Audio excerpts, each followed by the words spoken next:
All right. I got another DBA army down in front of us. This one is book number 4. It's from book 4, so it's definitely a late period army. It's list number 19, C as in Charlie. This is the Spanish Tlaxcalan army. As I've told you before, I think I mentioned this army in my previous video about the Vikings. I don't know how to pronounce that clan name. I guess I'll be looking that up here, maybe watching a documentary on it to get the correct pronunciation. So, there's quite a long description here for this list, book 4, number 19, because it includes 3 different armies. So I'm not going to read the description in full as I usually do. I'll just give you a brief rundown on them. The Spaniards used the Tlaxcalans as the majority of their army and their forces when they were fighting the Aztecs and conquering other parts of South America. And this is pretty much the conquistador era of the Spanish. And what took place there, many of you know. But the Spaniards liked them because they figured, well, they thought that they maneuvered, quote, marvelously well. And the Tlaxcalan liked to envelop an enemy's army's flanks with massed archers before assaulting its center. The suit wearers were orders such as Eagle and Jaguars, and especially Coyote Knights. They wore appropriate costumes according to their name, of course, and they were armed with the Macuajito, which is the obsidian sword, and shield. Archers had textile armor and sidearms, and were sometimes stiffened by warriors with swords and protected by their shields as well. White cotton was somewhat rare and replaced by dingy magwai or hemp, or magwai, I think that's from the Gremlins, um, or for rich men, a mixture of the two. And then it goes on talking about some of the other clans that were involved in that list, book 14, 19, or excuse me, book 4, list 19. Anyway, so the composition of this army is pretty stiff for the most part, although you do have a few options in there. You're going to have your general, which is going to be a Spanish general, which is a 3 knight unit. So they do have 1 unit of knights. And you have one unit of 4 blade, which is a Spanish sword and buckler men.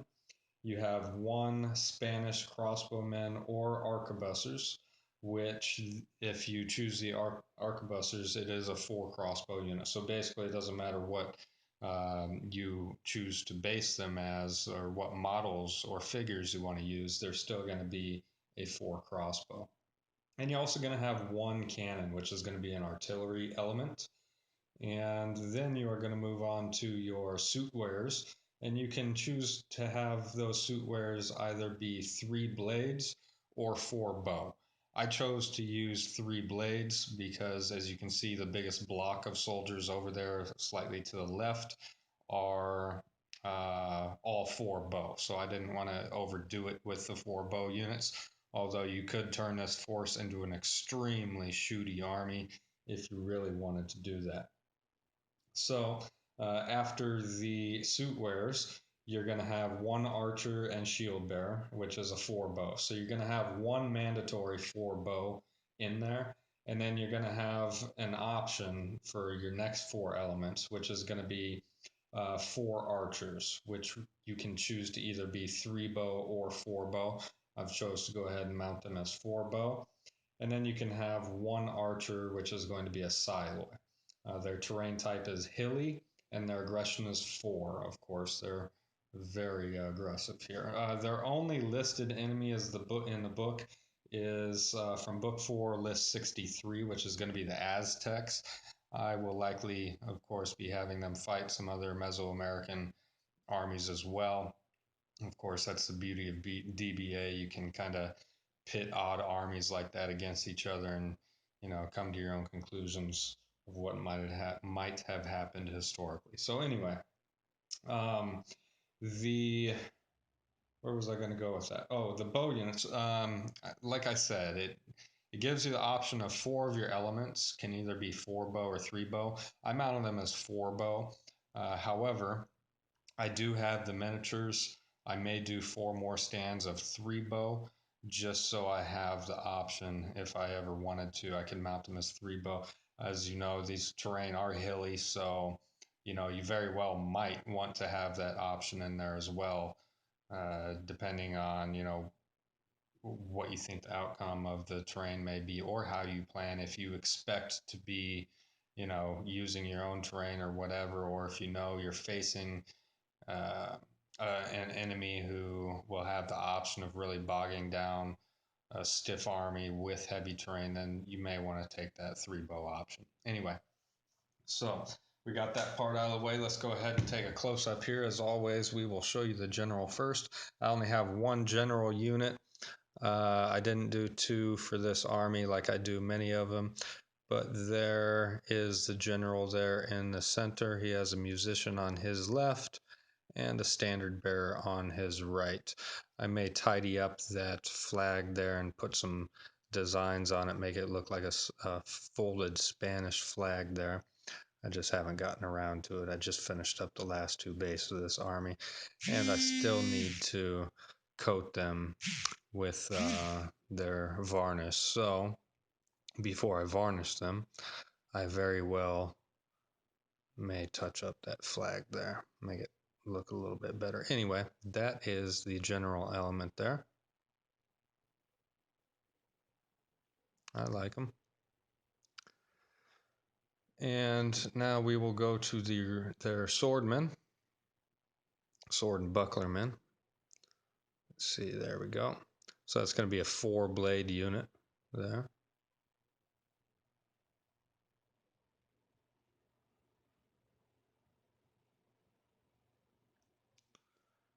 And then we'll show you the cannon, the artillery element. These Spaniards, where did they come from? I want to say Black Hat Miniatures, although I could be very wrong on that. I'll have to really think about where they came from and maybe leave a comment of where they truly did come from. I can't remember about the Spaniards. I know all of the tribal figures, the Mayans that I have, the Aztecs, and the Tlaxcalans down below, they all came from Black Hat Miniatures. So here is the arquebusiers, arquebusiers, which count as 4 crossbow. And you're getting into late period DBA when you start to see firearms. Granted, these are just flintlock, very unreliable. And now we will show you the suit wearers, which are 3 warband. Oh, my thumb's kind of sticking up in the way there. Let me see.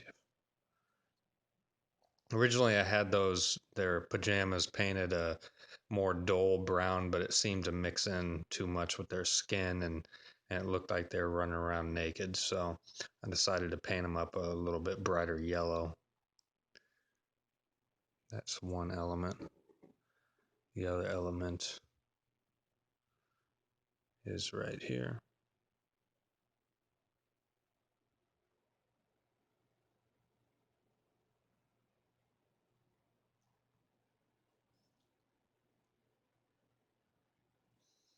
So that is the 3 warband units. And then I have 5. You have to take one of these mandatory, like I said. But these are the 4 bow units. Now, the reason they have on their flanks, on the outside of the elements, they have shield bearers is because in the army description, that's what it says. They usually placed bowmen in the center with shield bearers on the outside, and then the first element that is mandatory, it says bowmen and with shield bearers. So all 4 bow units I decided to do in this manner, with 2 bow in the center and then shield bearers on the outside. And a lot of the shield bearers have missile weapons too. The Atal, I can't remember the basically the little mechanism they use to throw javelins and arrows greater distances. So there's a total of 5 of those elements here. I kind of try to do their shields all a little differently, etc. So now the focus is going to start going crazy on me. There we go. So there's 5 of those. I won't show you all of them. Maybe just one more.